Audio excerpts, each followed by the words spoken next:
Kelly Krauskopf, if you can't handle the heat, get out of the kitchen. If you were perfectly fine when Fever fans were bending over, kissing your ass, applauding your decisions, you better stand here and take it when Fever fans are pissed off, upset, and are voicing their displeasures. If our voice mattered that much then, you best believe it matters that much now. The president of the Indiana Fever just made a few remarks regarding Caitlin Clark that possessed the whole basketball world speaking. Additionally, I must say that the blowback was severe and quick when you make an effort to minimize your why it changes everything. Franchise players' significance. Karma has a humorous method of reminding you of the true leader. The consequences of this mistake are utterly crazy. What do you believe occurs when companies attempt to reduce their largest stars? Fever brand is going to get as big and go as far as Caitlin Clark takes it. And I don't think Kelly Krauskopf understands that. And the latest video that is surfacing, floating around, being consumed by Fever fans across the globe, because this is an international superstar they have on their hands. This may have been the straw that broke the camel's back. Apparently, someone reactions from players and staff assumed it would be at the Indiana Fever. It was a great idea to record a conversation regarding their desired brand development.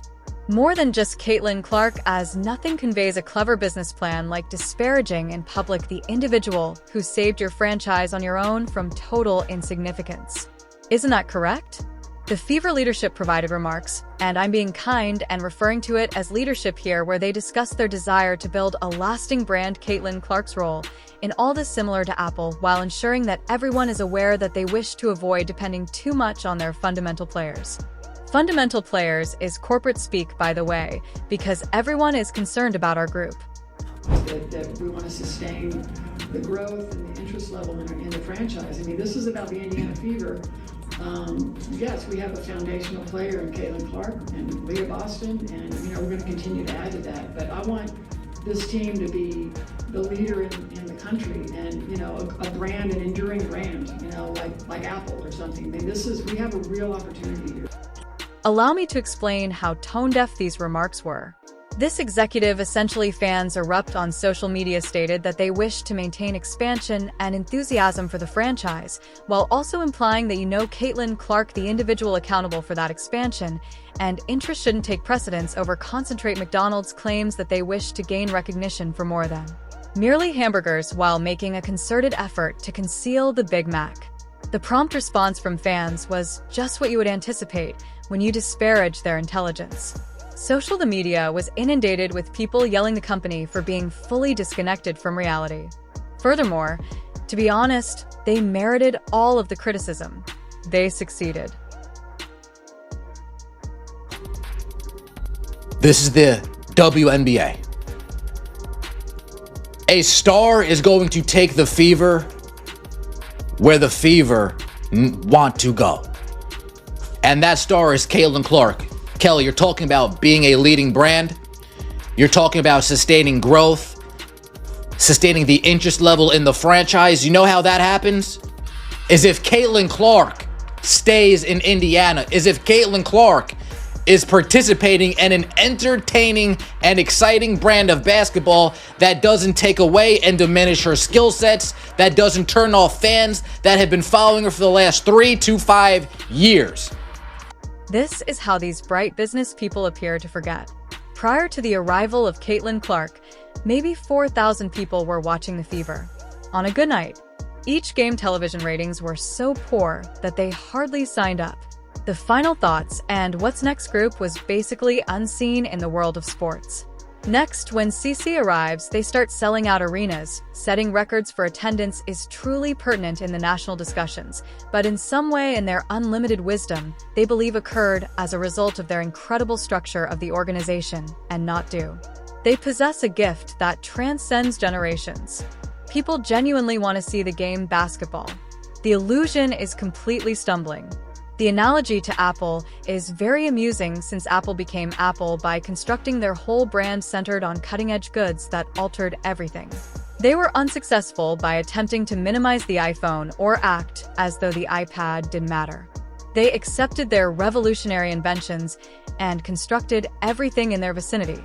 This is exactly what the Fever should be doing. What profitable franchises always have finished with their celebrities? When you possess Michael Jordan, you don't make an effort to lessen his influence. You construct the entire company centered on optimizing his abilities. When you possess Magic, you don't act like the team. Johnson would be equally well-liked without him. Showtime wasn't created by the Lakers by mishap. The Bulls did not turn into a worldwide phenomena by accident. These things occur because intelligent groups realized they had unique players and constructed their whole identity centered on exhibiting those abilities. However, it seems that the Fever brain that memo was overlooked by trust rather than accepting the truth that they were victorious. Caitlin Clark and the lottery. They're concerned about distributing the riches and ensuring that each person receives their shine. They seem to be more focused on injured sentiments rather than triumphing titles. Additionally, let's discuss the timeliness of these remarks as it makes them even more absurd.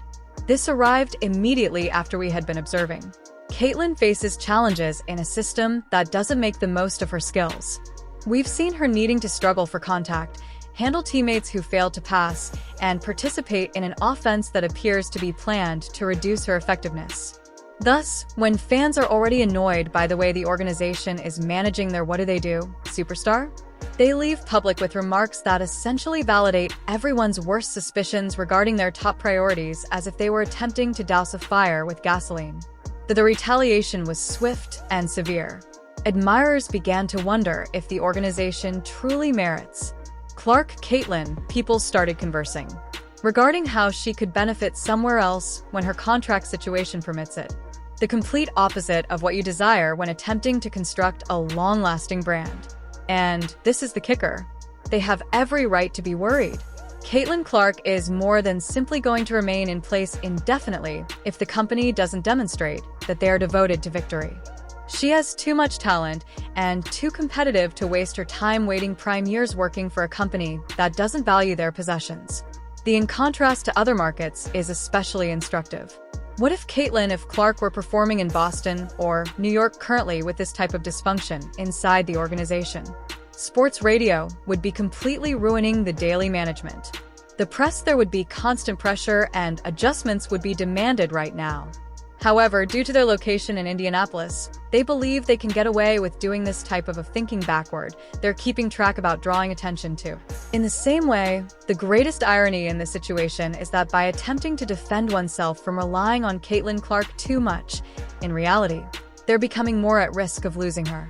When you don't appreciate everything that you have, you establish circumstances under which that asset becomes accessible to businesses that take action. Additionally, there are organizations who would be happy to welcome Caitlin Clark, definitely develop their whole identity about optimizing her achievement marketplaces that would instead welcome her fame of attempting to control it in order to create.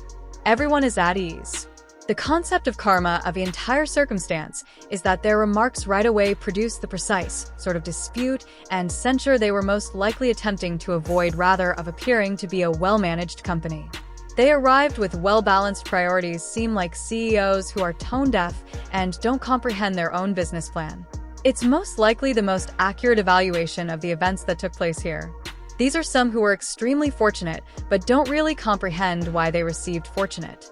They believe that their achievement is reproducible without the individual who made it, and they will soon discover an extremely costly lesson about reality of professional athletics when you downplay your franchise in public player significance.